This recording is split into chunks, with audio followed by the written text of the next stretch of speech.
Hello and welcome to this short video guide teaching you how to create your own SWAT raids with 686 callouts. So as part of the 686 callouts early access, there is a new SWAT raid callout which lets you rescue a hostage, arrest a high value target, and all of that. And as part of this update, you can actually create your own SWAT raids that you can create yourself and then share with others. To begin, you're going to want to make sure you're on the early access version of 686 callouts and that your in-game LSPDFR is loaded and you're on duty. I'm on duty and I'm going to go to my console by pressing F4 and I'm going to type in SWAT. And you should see SWAT Raid Creator and you can press Tab and that will fill it in and then press Enter. And this is a beginning of the SWAT Raid Creator. The bottom left will show you your keybinds and the bottom will tell you what you're doing. So at the beginning, we're going to be saving our locations and we're going to build our own raid. So step 1, you're going to press N, which is the next step. And first of all, we're going to choose the name of the SWAT raid. This dictates the XML file that it's then saved as. And so usually this is the location, because that's a good way you share it, somebody knows where it is. I'm going to do Sandy Shores Airfield. Sandy Shores Airfield. Perfect. And here I am. So the first thing of the 686 callout SWAT raid is that you have a meetup location. And this is where SWAT will meet you before driving to the location of the scene. So I'm actually going to teleport away from here and I'm going to go to Sandy Shores down here. I'm just going to teleport. You can teleport in the console by doing teleport to waypoint, or you can use something like a trainer. And I want my meetup position to be here. I want my SWAT team to be waiting here for me. So I'm going to press E to save that position. And you can see if I move, that position has been saved. If I then want to change that position, I could just press E again. So I'm going to move it here. And I'm going to go to the next step. And the next step, repeat the process, is to choose a park up location. So this is going to be next to the airfield, in this case. And it's going to be where the SWAT team is going to park up. So again, I'm going to teleport back to the airfield. And my SWAT team is going to park up right here. And one thing to bear in mind, obviously, is that the heading is being stored when you save a location. So pay attention to where your character is facing, because that's going to be, in this case, the direction of the car. So I'm then going to press E to save that location. You can see that there. And I'm then going to press N to go to the next step.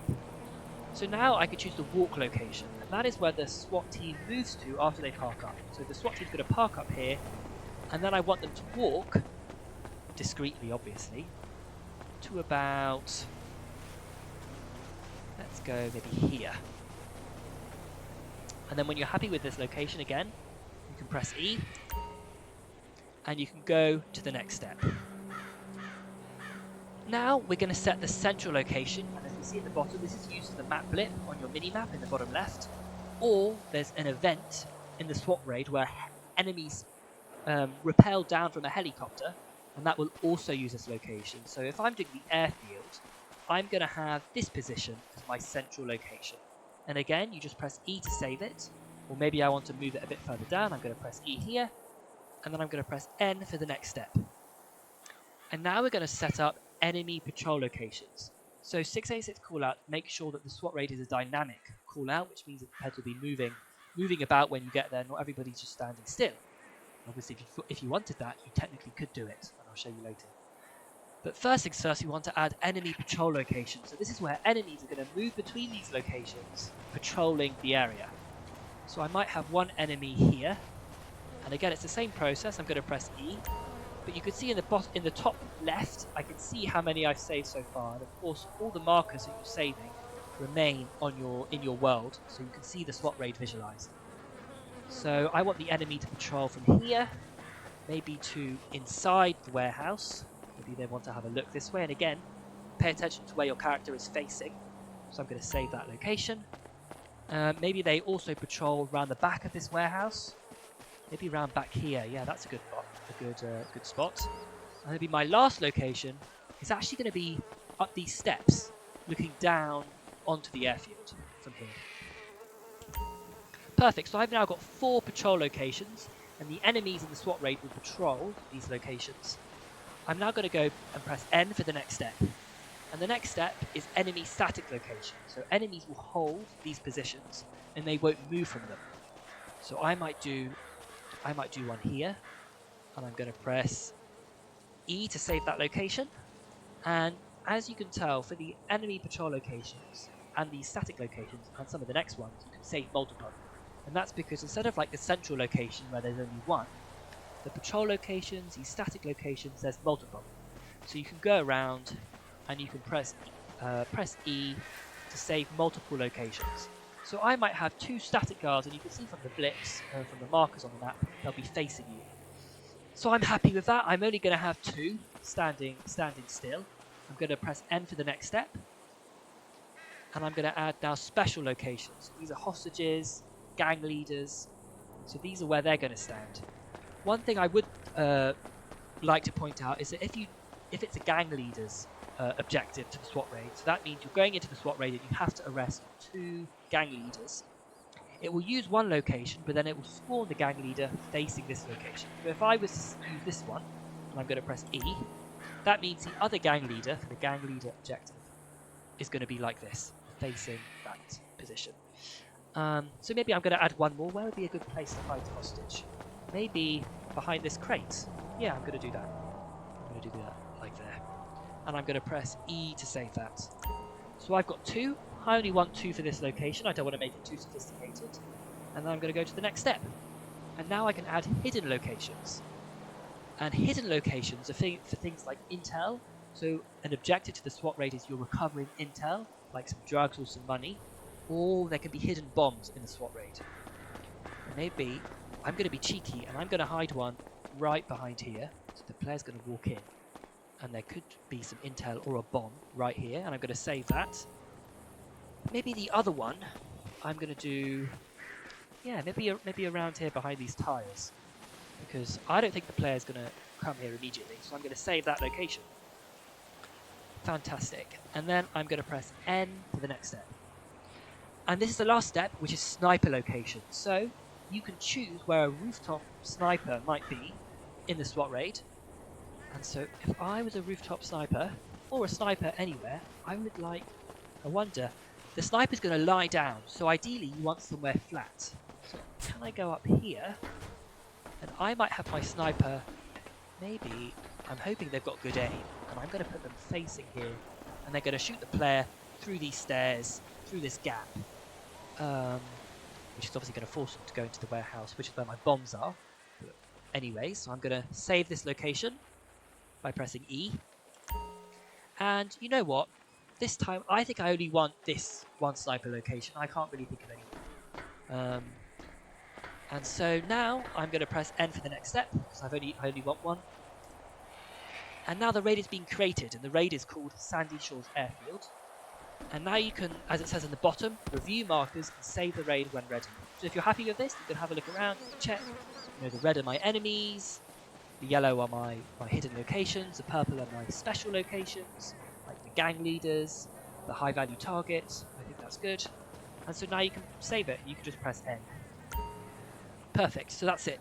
You've now created a SWAT raid, and if I wanted to right now, I could start the SWAT raid. I could go F4, start callout, SWAT raid, and you'll see this will be the location that I saved in Sandy Shores. We have an officer in need of assistance. There's the exact location that I have just created. And now the great thing about SWAT raids is that you can enjoy them, but everyone else can as well. So if you now go to your file explorer, and you go to your GTA 5 plugins LSPDFR 686 callouts folder, you'll now have a folder, or you will have a folder anyway, called data.